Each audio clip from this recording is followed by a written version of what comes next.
Hello and welcome. In this tutorial we will learn how to import vector data and assign it to vector templates in Trian 3D Builder automatically.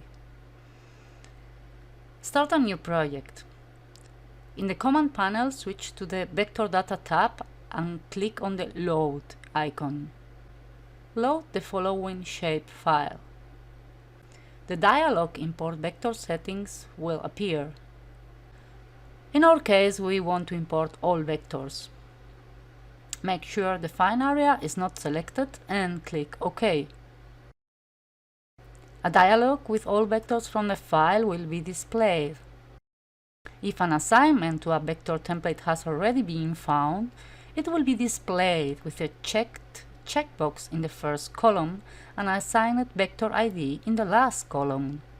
To generate a new assignment, click here. The dialog Vector List ID assignment appears. Click on Assign and select an ID. For me, straight lines, there's OK, so I press OK and OK to assign. And here we go. Many of them still undefined, but we have some already assigned as straight lanes. And when you are happy with your assignments, just press Import.